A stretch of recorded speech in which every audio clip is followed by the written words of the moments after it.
Halo semuanya, perkenalkan nama saya Eka Prasetya Marcelina Putri Maroao dengan NIM 23005420027. Saya berasal dari Prodi Keuangan Negara 1. Di sini saya akan menjelaskan tentang materi yang ada dalam mata kuliah saya yaitu Manajemen Aset Daerah dengan dosen pengampu Ibu Nurul Iksanti SEME. Materi kelompok saya yaitu perencanaan kebutuhan dan penganggaran aset daerah serta pengadaan berdasarkan Permendagri nomor 19 tahun 2016 dan Permendagri nomor 17 tahun 2024. Kelompok saya yang beranggotakan saya sendiri, lalu Hafifah Amelia, Stalsa Nabila, dan Hasbi Fadlan Anugrah.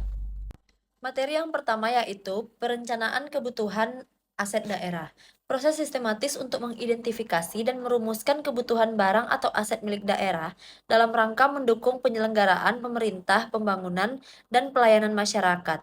Dasar hukumnya yaitu Undang-Undang Nomor 23 Tahun 2014 tentang Pemerintahan Daerah, yang kedua Permendagri Nomor 19 Tahun 2016 tentang Pengelolaan Barang Milik Daerah. Prinsip perencanaannya yaitu efisiensi, menghindari pemborosan dan duplikasi aset, efektivitas, mendukung pencapaian target kinerja SKPD, transparansi, proses terbuka, dapat diawasi, dan dapat dipertanggungjawabkan. Kesesuaian standar barang dan harga sesuai dengan katalog barang atau jasa pemerintah. Materi selanjutnya yaitu penganggaran aset daerah. Proses penerjemahan rencana kebutuhan aset menjadi alokasi belanja modal dalam dokumen APBD. Tahapannya yaitu SKPD menyusun RKBMD, lalu disampaikan ke BPKAD. Analisis kesesuaian kebutuhan dengan kemampuan keuangan daerah. Penyusunan RKA SKPD atau rencana kerja anggaran. Pengesahan menjadi DPA, SKPD, dokumen pelaksanaan anggaran. Fungsinya yang pertama, sebagai dasar hukum realisasi pengadaan. Dua, menjamin APBD dialokasikan sesuai kebutuhan nyata. Tiga, meningkatkan efektivitas dan efisiensi belanja modal. Empat, menghindari pengadaan aset yang tidak terpakai. Dan yang terakhir yaitu keluaran anggaran belanja modal yang sah dalam APBD.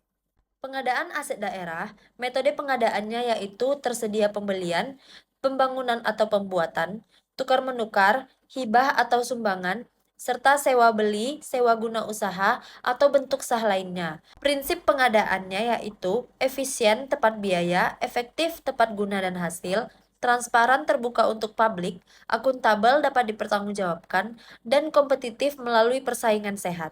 Tujuannya yaitu memperoleh aset berkualitas terbaik dengan harga yang wajar, menjamin barang atau jasa tersedia tepat waktu dan tepat jumlah, mendukung program pembangunan daerah.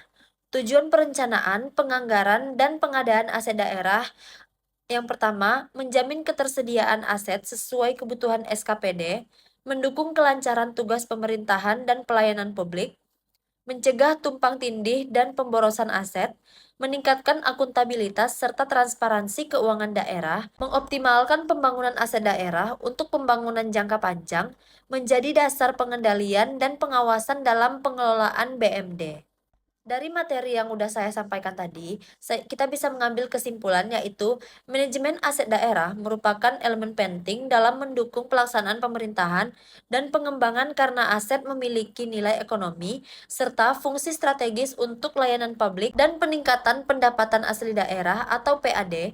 Pengelolaan aset daerah saat ini masih menghadapi berbagai permasalahan seperti kurangnya ketertiban, pencatatan, rendahnya pengawasan, dan pemanfaatan aset yang belum maksimal.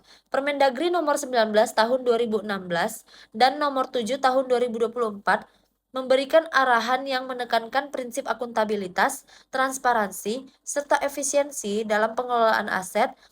Barang milik daerah atau BMD perlu dikelola dengan mengikuti prinsip fungsional, kepastian hukum, transparansi, akuntabilitas, efisiensi, dan efektivitas agar aset tersebut dapat memberikan manfaat maksimal untuk pemerintahan, perencanaan, pembangunan, serta kesejahteraan masyarakat.